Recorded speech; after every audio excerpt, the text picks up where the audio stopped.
தினம் ஒரு கேள்வி. தமிழ்நாடு அரசால் வெளிநாடுகளில் உள்ள தமிழ் ஆய்வாளர்களை ஈர்ப்பதற்காக தொடங்கப்பட்ட திட்டம். ஏ. தமிழ் திறமைகள் திட்டம். பி. வேர்களை தேடி திட்டம். சி. தமிழ் மின் மரபுடை திட்டம். டி. தொல்குடியினர் புத்தாய்வு திட்டம். Answer A. தமிழ் திறமைகள் திட்டம்.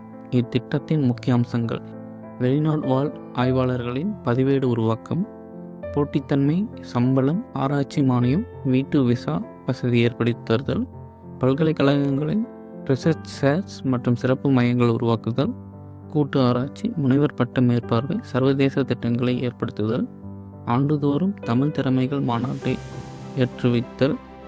திட்ட ஒருங்கிணைப்பாளர் ஆன்சி ஆகும். 100 கோடி மதிப்பில் சென்னை மற்றும் கோயம்புத்தூரில் புதிய ஆராய்ச்சி மையங்களை ஏற்படுத்துதல். இத்திட்டத்தின் இணைப்பு நிறுவனங்கள் ஐஎஸ்சி பெங்களூர், டிஐஎஃப்ஆர் மும்பை ஆகும்.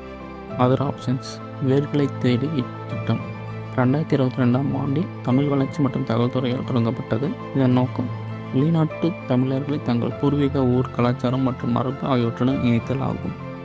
தமிழ் மின் மரபுரிமை திட்டம் அறிமுகம் 2023ஆம் ஆண்டு தமிழ் வளர்ச்சி இயக்குநரகத்தால் அறிமுகப்படுத்தப்பட்டது. இதன் நோக்கம் தமிழின் பழமையான ஆவணங்கள், கல்வெட்டுகள் ஆகியவற்றை டிஜிட்டல் வடிவில் பாதுகாப்பது ஆகும்.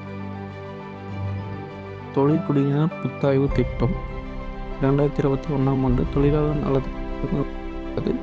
இதன் நோக்கம் தொழிலாளர் சமூகத்தின் வாழ்வாதாரம், திறன் பயிற்சி, வேலைவாய்ப்பை மேம்படுத்துதல் ஆகும். Please like and subscribe.